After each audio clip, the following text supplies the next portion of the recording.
J'aurais pu faire de cette histoire un roman.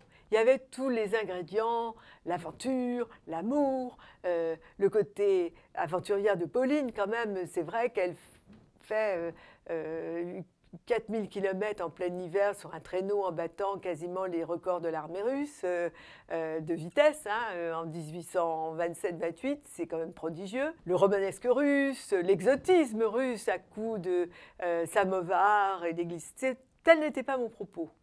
J'ai vu des romans qui ont été écrits et précisément, je me suis aperçue qu'ils étaient faibles par rapport à la réalité. Il y a un moment où la réalité est plus forte que le roman. Maintenant, la réalité, si elle est plus forte, c'est aussi parce qu'elle est plus mystérieuse. Et j'ai préféré l'enquête au roman, car le roman aurait toujours été, à mon avis, très faible, beaucoup plus faible que cette réelle histoire vraie.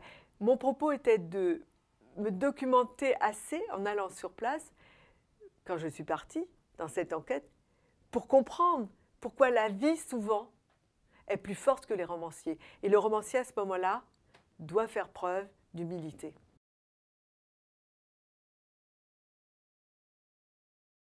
Dumas a rencontré Pauline très tard dans sa vie.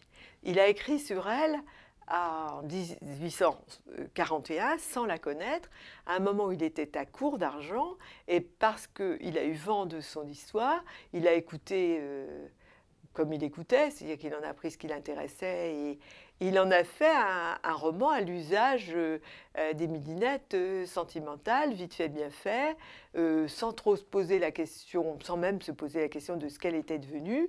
Il était simplement au courant de ce qui lui était arrivé, une vendeuse de mode en Russie, qui a un amant russe, richissime, promis dans une histoire de société secrète, alors ça pimente des choses de façon extraordinaire, et qui a voulu rejoindre son amant Russie. Donc, au bagne, pardon.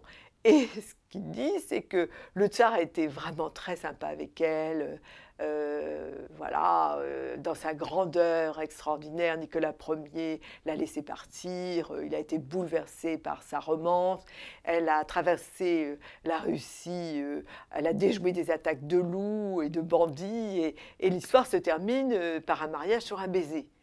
Bon, et ensuite il rencontre Pauline, et il vient en Russie, et il la rencontre par hasard d'ailleurs, et les décembristes qui ont survécu lui disent, ou les amis des décembristes, écoutez, non, l'histoire que vous avez racontée, très bien, mais c'est pas du tout la vraie histoire, on lui raconte tout. Et après, quand il écrit son voyage en Russie, il maintient sa version première.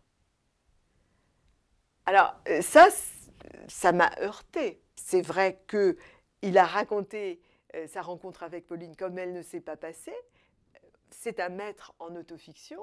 Je ne peux pas lui retirer cette liberté, mais au regard des souffrances de Pauline, qui portait quand même un bracelet qui était fait avec les fers qui emprisonnaient les chevilles de son amant quand il était au bagne, et un anneau forgé dans ces mêmes chaînes, elle le lui avait montré, et on l'avait averti que ça avait été quand même abominable. Elle a quand même perdu des enfants là-bas.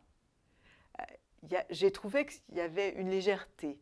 Je ne peux pas, et en tant qu'écrivain, ce serait absurde, et même imbécile, lui retirer la liberté d'invention. J'aurais aimé qu'en tant que journaliste, car il avait un journal dans lequel il racontait ses aventures, il dise j'ai écrit un roman, la réalité c'était pas ça, j'ai fait une rencontre formidable, et l'histoire des décembristes, c'est une chose extraordinaire.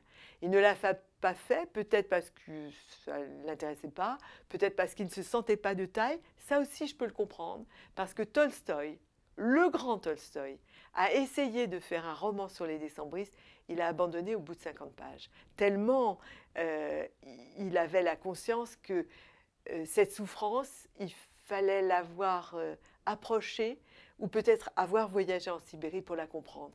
Et Tolstoï a été honnête, il a renoncé.